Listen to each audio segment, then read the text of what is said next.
খুযুহু খুযুহু, ধর ধর ধর, প্রত্যেকটারে টাইট করে ধর, প্রত্যেকটারে বাইসা বাইসা ধর।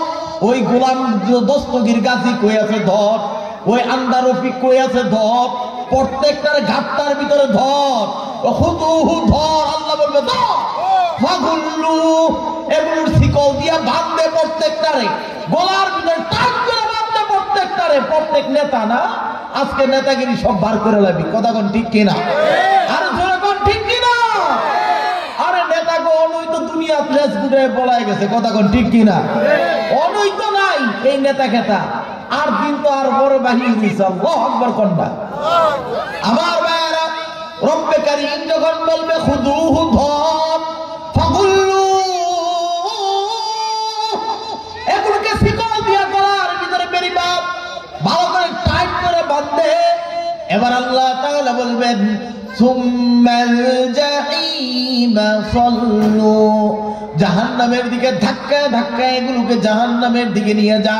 যারা মানুষের উপরে জুলুম করেছিল, যারা মানুষের জমির উপরে এমনি বালু ফেলে দিয়েছিল, যারা মানুষের অধিকার থেকে বঞ্চিত করেছিল, যারা এরকম ভাবে সে আওয়ামী করতো, আরেকজন বিএনপি করার কারণে বাড়ি ঘরে থাকতে দেয় নাই, আরেকজন ইসলামী আন্দোলন চরমনাই করার কারণে বাড়িতে থাকতে দেয় নাই, এরকম জামাত শিবির করার কারণে বাড়িতে থাকতে দেয় নাই।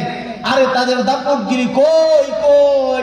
আল্লাহ তাআলা বলবেন খুযুহু ধর, এগুলোকে ফাগুল্লু, শিকল দিয়া বাঁধ, সুম্মাল জাহিম সাল্লু, এগুলোকে টাইনা টাইনা জাহান্নামের দিকে নিয়ে যা। কথা কোন ঠিক কিনা?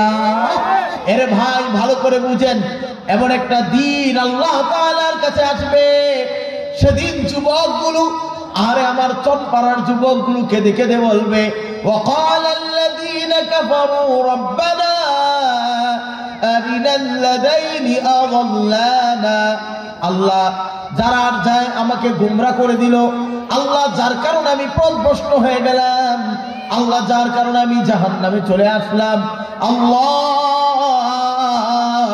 ওই নেতাগুলো কই, যেই নেতা আমাদেরকে লাঠি হিসেবে ব্যবহার করছে, কিছু হলেই চম্পারা খবর দিছে, যা কয়েকজন 20-25 জন পোলাপান লয়ে আয়, যা 100 জন পোলাপান নিয়ে আয়। আর এই যুবকগুলো কেঁদে কেঁদে আল্লাহর কাছে বলবে আল্লাহ আমার নেতা ওই আন্দা রফিক আমারে এরকম কাজ করাইছে, আল্লাহ আমারে গাজী আমারে এই কাজগুলো করাইছে, আল্লাহ আজকে তারা কই আমারে ধইরা আনেন, এগুলো ধইরা আনেন, আমি এগুলো সারা জাহান্নামে যাব না। কোথায় যাবে না? জোরে কোন না? জাহান্নামে যাবে না। আরে ওই ওয়ার্ডের নেতা খেতারা ভালো করে শুনেন, ভালো করে কান সোজা করে শুনেন, আল্লাহ তাআলার জাহান্নাম থেকে বাঁচার উপায় নাই। তুমি যেই ছাত্রের মাধ্যমে অপকর্ম করিয়েছো, এই যুবক তোমাকে ছাড়া জাহান্নামে যাবে না। ওয়াকালাল্লাযীনা কাফারু রাব্বানা আরিনাল্লাযাইনি আযাল্লানা মিনাল জিন্নি ওয়াল ইনসি নাজআলহুমা তাহতা আকদামিনা লিয়াকুনা মিনাল আসফালিন। সেদিন মানুষগুলো জাহান্নামীগুলো কেঁদে কেঁদে বলবে আল্লাহ যারা আমার এই জাহান্নাম পর্যন্ত নিয়ে আসছে, আল্লাহ আমি জুলুম করার কারণে আল্লাহ ওই নেতাদেরকেও আমাদের সাথে জাহান্নামে দেন। এরে ভাই, আমি আপনাদের সন্তান হয়ে আজকে কয়েকটি অত্যন্ত গুরুত্বপূর্ণ বিষয় আপনাদের সামনে তুলে ধরতে চাই। বড় ব্যথা নিয়ে, দিন বড় ব্যথা নিয়ে আজকে এই কথাগুলো বলতে চাই। আমরা দেখেছি স্বাধীনতা অর্জন করার পরে একদল এই দেশটাকে, এই দেশের মানচিত্রটাকে ছিঁড়ে ফিরে খেয়েছে, যে যেভাবে পেরেছে তারা ওইভাবেই এই দেশটাকে এরকম ভাবে ভক্ষণ করেছে।